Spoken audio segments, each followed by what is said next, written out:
सो culture media part 1। सबसे पहले हम सॉलिड कल्चर मीडिया की बात करते हैं, वन बाय वन बात करेंगे। पहले आता है ब्लड का।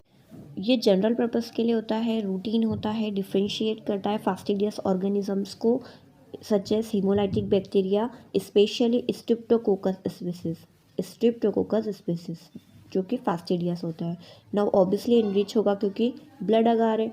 नाउ ऑर्डिनरी बैक्टीरिया को सपोर्ट बहुत करता है, ऑलमोस्ट ऑल ऑर्डिनरी बैक्टीरिया को डिफ्रेंशिएट करता है। अगर का पीएच जो होता है वो 7.3 होता है। इसके लिए प्रिपरेशन हम कैसे करेंगे? स्टेराइल न्यूट्रिएंट अगार को 50 डिग्री सी पर वाटर बाथ में रखेंगे। देन उसको ठंडा होने के बाद उसमें डिफिब्रिनेटेड स्टेराइल हॉर्स या फिर शीप ब्लड डालेंगे। ब्लड हम गॉट और रैबिट का भी यूज़ कर सकते हैं, ह्यूमन बट हमको नहीं यूज़ करना है क्योंकि ह्यूमन ब्लड इनहेबिट करता है कुछ पैथोजेंस को, जैसे कि हीमोलाइटिक स्ट्रिप्टोकोकाई को ह्यूमन ब्लड इनहेबिट करता है। शीप ब्लड जो होता है वो इनहेबिट करता है हीमोफाइलस हीमोलाइटिकस को, जो कि एक ह्यूमन थ्रोट कॉमन सेल होता है। देन ब्लड अगार के लिए हम क्वालिटी कंट्रोल लगाएंगे, जिसमें हम क्या करेंगे, 5 हॉवर्स ब्रोथ कल्चर लेंगे, उसको इनोकुलेट करेंगे कल्चर प्लेट पर, और उस ब्रोथ में streptococcus pneumoniae, streptococcus पायोजेनस, Haemophilus influenza रहेगा, जिसको हम स्ट्राइक करेंगे विथ स्टेफाइलोकोकस ऑरियस, क्योंकि कंट्रोल है तो साथ में ऑरियस के साथ स्ट्राइक करेंगे, इंक्यूबेट कर देंगे, जिसके कारण एनारोबिक कंडीशन बन जाएगी 37 डिग्री सी पर ओवरनाइट। उसके बाद हम चेक करेंगे हीमोलाइटिक पैटर्न। 3 टाइप के हीमोलाइटिक पैटर्न आएंगे, अल्फा बीटा गामा। अगर आपको ग्रीन कलर मिलता है मतलब कि स्ट्रिप्टोकोकस निमोनी को इंडिकेट कर रहा है, जो कि अल्फा हीमोलाइसिस बताता है। अगर क्लियर जोन है तो स्ट्रिप्टोकोकस पायोजेनस है, जो कि बीटा हीमोलाइसिस बता रहा है। अगर हीमोलाइसिस नहीं है तो वो स्ट्रिप्टोकोकस फीकैलिस के कारण है, जो कि गामा हीमोलाइसिस होता है। दूसरे बहुत सारे मीडिया हम बना सकते हैं ब्लड अगार का यूज़ करके, जैसे चॉकलेट या फिर हीटेड ब्लड अगार या फिर क्रिस्टल वॉयलेट ब्लड अगार या फिर नियोमाइसिन ब्लड अगार।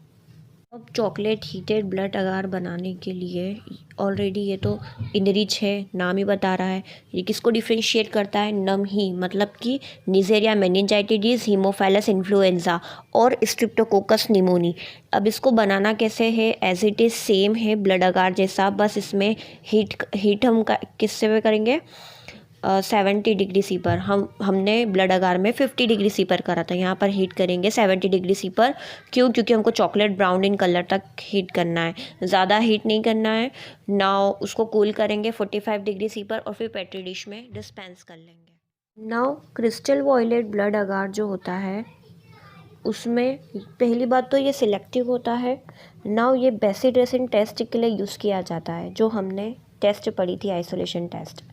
नाउ ये स्ट्रिप्टोकोकस पायोजेनस और बीटा हीमोलाइटिक स्ट्रिप्टोकोकस को डिफ्रेंशिएट करता है। क्रिस्टल वॉयलेट ब्लड अगार में अगर हम 1:5 लाख कंसनट्रेशन में क्रिस्टल वॉयलेट मिलाते हैं तो ये स्टेफाइलोकोकस ऑरियस को इनहेबिट करता है और स्लो कर देता है या रिटार्ड कर देता है थ्रोट कॉमन सेल्स को। नाउ इसमें हम स्टेरॉइड ब्लड अगार के साथ साथ क्रिस्टल वॉयलेट का कौन सा परसेंट यूज़ करते हैं? 0.02% हम क्रिस्टल वॉयलेट यूज़ करते हैं। आता है नियोमाइसिन ब्लड अगार। ये सिलेक्टिव मीडिया होता है, सिलेक्टिव अगार होता है, ऑब्लिगेट एनएरोब या फिर एनएरोब को सिलेक्ट करके डिफ्रेंशिएट करता है। नाउ नियोमाइसिन ब्लड अगार जो होता है ये फैकल्टेटिव एनएरोबिक, जो कि नेगेटिव रॉड्स होते हैं वो इनहेबिट हो जाते हैं जब हम नियोमाइसिन सल्फेट यूज़ करते हैं नियोमाइसिन ब्लड अगार में at the concentration of 70 microgram per ml। 70 microgram per ml की कंसनट्रेशन में नियोमाइसिन सल्फेट क्या करेगा? ये neomycin sulphate facultative anaerobes negative rods को रोक देगा। अब अगर हमको इसमें 2 तरीके के यूज़ करते हैं नियोमाइसिन सल्फेट, एक होता है 70,000 माइक्रोग्राम पर ml, दूसरा होता है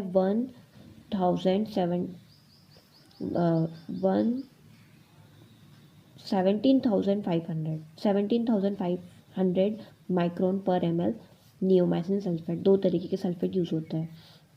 नाउ स्टेराइल वाटर यूज़ होता है और नियोमाइसिन बेस जो होता है वो 0.35 ग्राम होता है नियोमाइसिन बेस।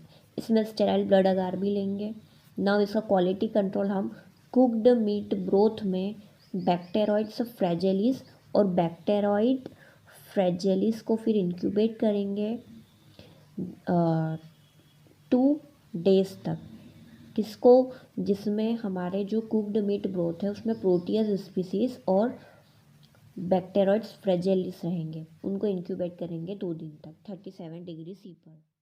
बात करते हैं BHIB और BHIA, brain heart infusion broth and agar. यहाँ पर ब्रोथ जो है वो लिक्विड के लिए है और अगार जो है वो सॉलिड के लिए है। अब यहाँ पर इनरिच ऑब्वियसली दिख ही रहा है नाम से, और ये सिलेक्टिव भी बन सकता है अगर आप ये स्टेराइल मेल्टेड मीडियम जब बन जाएगा उसके बाद जब आप मेल्ट करोगे और फिर ठंडा करोगे 50 डिग्री सी पर, उसमें अगर आप पेनिसिलिन या स्ट्रेप्टोमाइसिन डालते हो तो एक सिलेक्टिव मीडियम प्रिपेयर किया जा सकता है फंगाई के लिए। और ये जो इनरिच है वो किसके लिए होता है? फास्टिडियस बैक्टीरिया, यीस्ट और मॉइड्स के लिए। अब आगे बात करते हैं ये BHIB लिक्विड मीडियम बनाते कैसे। तो सबसे पहली बात, ब्रेन जो होता है वो काल फका होता है, बी के बाद सी आता है। सो ब्रेन काल फका रहते हैं और हार्ट किसका लेते हैं? बीफ का। सो बीफ का हार्ट मतलब कि काऊ का मीट, और ये क्या होना चाहिए? फैट फ्री होना चाहिए। इन शॉर्ट में आपको कहूँ तो ऑब्टेन कर लेना ऑक्स ब्रेन, हार्ट, लीवर और उसका मीट। ओके, उसके बाद हम क्या डालेंगे? ग्लूकोज, प्रोटीन, आइसोटोनिक के लिए सोडियम क्लोराइड और डाई सोडियम फॉस्फेट हमारे पीएच के लिए। अब हम आउटोक्लेव कर लेंगे, कूल डाउन कर लेंगे 50 डिग्री सी पर, और उसका पीएच एडजस्ट कर लेंगे 7.4। BHIB का जो पीएच रहेगा वो 7.4 रहेगा। अब ये मेल्टेड होने के बाद कूल डाउन 50 डिग्री सी पर, उसके बाद उसमें पेनिसिलिन और स्ट्रेप्टोमाइसिन डाल के सिलेक्टिव मीडियम प्रिपेयर कर सकते हैं फंगाई के लिए। By addition of 1.5% agar in BHIB agar we can use it is as a solid medium। आता है बॉर्डेड गॉन्ग्यू मीडियम। ये क्या होता है? सिलेक्टिव होता है, और इसका नाम ही बता रहा है ये किसको डिफ्रेंशिएट करता है? बॉर्डेटेला पर्टुसिस, जो कि वूपिंग कफ होता है। अब कैसे पता करें कि ये वूपिंग कफ के लिए है? सो हम बोर हो रहे थे तो हमने गेहूँ बीने तो हमको खांसी आ गई। सो बॉर्डेटेला गेहूँ से गेहूँ आ गया। सो गेहूँ से हमको क्या आई? खांसी, मतलब वूफिंग कफ को ये डिफ्रेंशिएट करता है।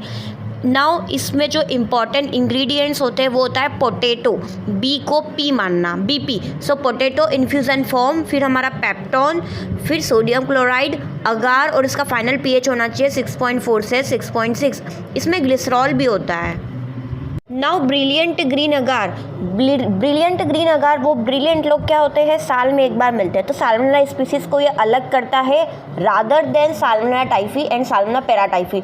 ये ब्रिलियंट ग्रीन अगार जो होता है ये सिलेक्टिव और डिफरेंशियल दोनों तरीके का मीडिया होता है। नाउ इसमें जो कंटेंट्स होते हैं उसमें 2 तरीके के इंडिकेटर होते हैं, phenol red and brilliant green. Now agar is a common now to sugar, sucrose, lactose as well as protease peptone as a amino acid। now yeast extract very important, brilliant green में होता है yeast extract। मतलब brilliant लोग जब साल में पास जाते हैं तो वो क्या बोलते हैं? yes, मतलब कि yeast extract है। now sodium chloride and sodium chloride हो गया। और ना फाइनल इसका पीएच जो होता है वो 6.9 होता है। हम बात करते हैं सेट्रीमाइट अगार की। सेट्रीमाइट अगार जो होता है ये सिलेक्टिव मीडियम होता है। इसको हम सेट्रीमाइट टेस्ट में यूज़ करते हैं, जो हमने आइसोलेशन टेस्ट से देखी थी उसके लिए सेट्रीमाइट अगार का यूज़ किया जाता है। ये सूडोमोनास स्पीसीज को मिक्स्ड फ्लोरा से मिक्स्ड जो भी होते हैं माइक्रो ऑर्गेनिज्म उससे अलग करता है। ये इनहेबिट करता है स्टेफाइलोकोकस ऑरियस को कॉलीफॉर्म से। नाउ सेट्रीमाइट अगार जो होता है इसके इंग्रेडिएंट्स होते हैं, सबसे पहला इंग्रेडिएंट सेट्रीमाइट है। सेट्रीमाइट का मतलब क्या होता है? Cetyl trimethyl ammonium bromide, then especially glycerol, then magnesium chloride, potassium sulphate and peptone. ये जो स्टेफाइलोकोकस ऑरियस होता है ये बहुत टॉक्सिक होता है, पस बनाता है और फूड पॉइजनिंग बनाता है। नाउ इसमें अगार होता है। अब जब हम अगार डिज़ोल्व करेंगे, अगार में सारी चीज़ें चली गई, अब ग्लिसरॉल को डिज़ोल्व करने के लिए हम हीट करेंगे और उसका पीएच एडजस्ट करना पड़ेगा 7 से 7.4। अब आते हैं डॉर्सेट एड मीडियम। तो डॉर्सेट एग मीडियम से आपको माइंड में आना चाहिए स्लोप। डोर जो होता है हमारा वो स्लोप की तरह एक्ट करता है, इस तरीके से ध्यान देना। इसमें इनरिच मीडियम होता है क्योंकि इसमें एग होता है। डॉर्सेट एग मीडियम जो होता है ये कॉर्नरी बैक्टीरियम डिप्थेरी को अलग करता है और ये कल्चर को मेंटेन करने के लिए यूज़ किया जाता है। इसका पीएच हमको करना पड़ता है 7.2 से 7.6। इसमें क्या करते हैं हम न्यूट्रिएंट ब्रोथ लेते हैं एंड होल फ्रेश एग्स लेते हैं, पूरे के पूरे एग्स ले लेंगे। अब वॉश करेंगे एग्स को carefully by using soap water और फिर इसको प्लेस कर देंगे 70% इथेनॉल में 10 मिनट के लिए। उसके बाद उसकी प्रोसेस चलती रहेगी, उसको हम ब्रेक करेंगे, उसके बाद उस मिक्सचर को स्ट्रेन करेंगे, देन उसको 50 डिग्री सी पर न्यूट्रिएंट ब्रोथ को कूल करेंगे, देन उसका पीएच एडजस्ट करेंगे 7.2 से 7.6 तक, देन 80 डिग्री पर स्लोप की पोजीशन पे रख देंगे 80 डिग्री सी पर। तो इस तरीके से हमको वॉलेंटाइन ग्रेन्यूल्स या फिर Corynebacterium diphtheriae Dorset egg medium पे मिल जाएंगे स्लोप के फॉर्म में। आता है डीसीए अगार, मतलब कि सिलेक्टिव एंड डिफरेंशियल अगार, जिसको बोलते हैं डीऑक्सीकोलेट सिट्रेट अगार।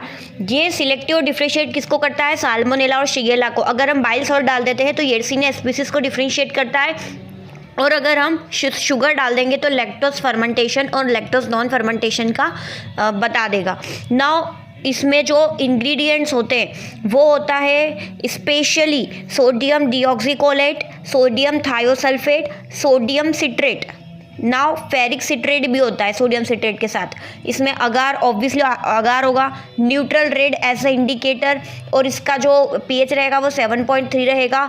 लैक्टोज, पेप्टोन और बीफ एक्सट्रैक्ट ना, डी के पास क्या है? बी, सो बीफ एक्सट्रैक्ट रहेगा और पेप्टोन रहेगा। इसमें हम इंग्रेडिएंट्स को जब मिलाएंगे तो उसको बॉयल नहीं करना है और कूल कर लेंगे 50 डिग्री सी पर और 7.3 पीएच एडजस्ट कर लेंगे।